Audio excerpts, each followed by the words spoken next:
Hello, it is I, Chicken Zoop. I'm back and I've put together this little Yujin how-to video for ya.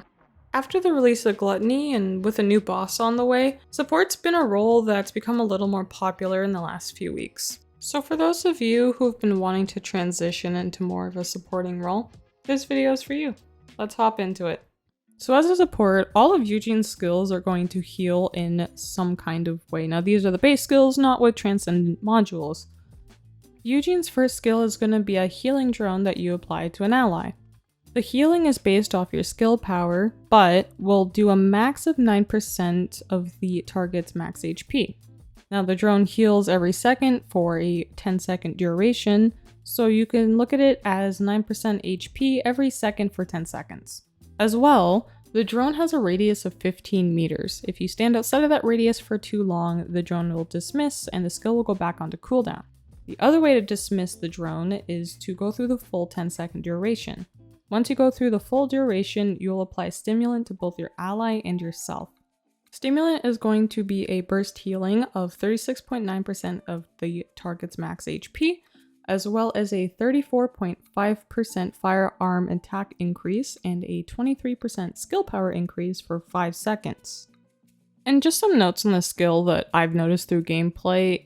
If you dismiss the drone from being too far away from an ally, it doesn't seem to apply stimulant, so just keep an eye out for that. But let's move on to the second skill. So Yujin's second skill is going to be a debuff that heals by attacking the debuffed enemy. Upon hitting an enemy with your second skill, you will apply Allergy.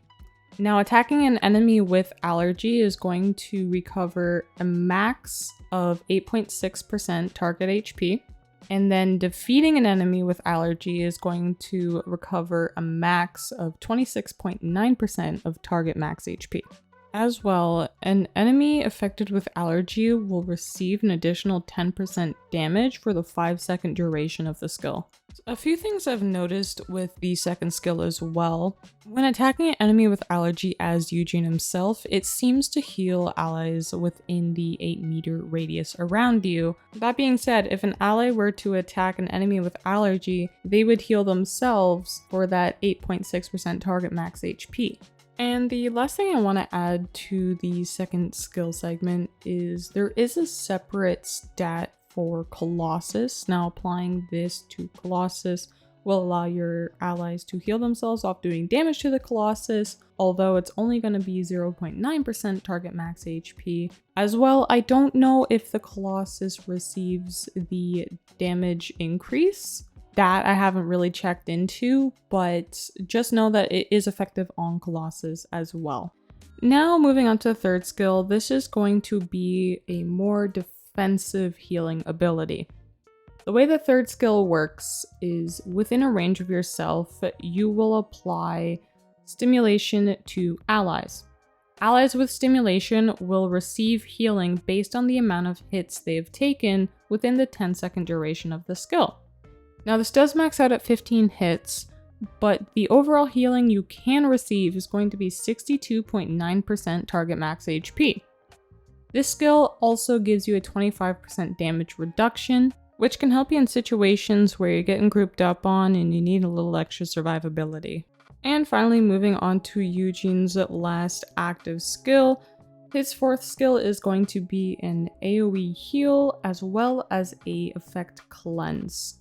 So upon using Yujin's fourth skill, you will enter standby mode, which allows you to move around and get closer to your targets. From there, all you have to do to activate the skill is hit your attack button. It will then heal you and your allies for up to 163.3% target max HP, as well as apply Purification for 10 seconds. Now, Purification is not only going to cleanse any negative effects on you, but is also going to prevent any negative effects from being applied to you for those 10 seconds. As for the healing, that is going to scale based on the number of nearby allies and enemies within the radius of this skill. That is going to be 50% increased healing per ally and a 10% increase per enemy. Now, once that 10-second duration on Purification runs out, you will apply Hyperactivity to yourself giving you a 23% firearm attack increase and a 34.5% skill power increase for 10 more seconds. And finally, I just want to go over his passive quickly because I've noticed the most impact from Yujin's passive being that it takes less time to rescue allies. And not only are you rescuing your allies faster, you're also giving them an HP increase of 120% for 10 seconds after they get rescued. And that's going to be it for how he works. Now, there are a few additional notes and just kind of things I've noticed while playing him that maybe you would also notice and feel the same way as I do about him. The first thing with Yujin I notice is he uses a lot of mana, especially in Colossus fights. You find yourself running out of mana really fast. I definitely think building into skill cost reduction is a must for him if you're going to be using him as a constant healing character. Then you want to make sure that your skills are actually usable, especially in these new Colossus fights coming out. Another issue I kind of ran into was always having to be super close to your allies in order to heal them. It just feels like you constantly have to be right behind them, which normally gets both you and your ally downed. So building into range extension definitely is another must if you want to use him as a healer and still be able to have that survivability as a support. Now, if you wanted to get away from building range extension, I have to say the best Transcendent module for team healing would hands down be Duty and Sacrifice. It is a map-wide healing.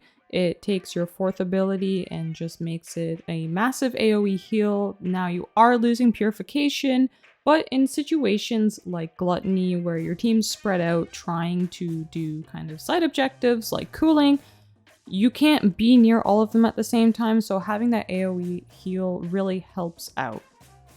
Instead, if you wanted to build into more damage, especially for mobbing, Proliferating Allergy takes the cake for damage. Now, I don't have footage of the module, but I have been using it just in Kingston missions and any kind of mobbing missions I run across. It does a lot of AoE damage. It pretty much, instead of hitting an enemy with your 2nd ability and healing off the damage you do, you apply Proliferating Allergy where killing the enemy will cause it to explode. Now, I'm not going to go super into detail on the Transcendent modules, but let me know in the comments what you think about doing videos on Transcendent modules for characters and just having a general overview of how each Transcendent module works. And finally, the last thing I want to add, which I think is the coolest mechanic with Yujin's healing, is the shield recovery with his regeneration skills. Any remaining incoming healing received after fully recovering your health bar will go straight into your character's shield. Now, this is both for yourself and for your allies. So Yujin is a really good character to play with other characters that are dependent on shield for skill power or skill damage, like our beefy boy Kyle. But that's going to be it for my Yujin guide. If you're looking to get into him and this video helped you understand how he works a little bit more, remember to leave a like and subscribe. Also, stay tuned for my next guide. It's going to be on the new Descendant Haley coming out in the next update. So keep an eye out for that because that will be very, very soon.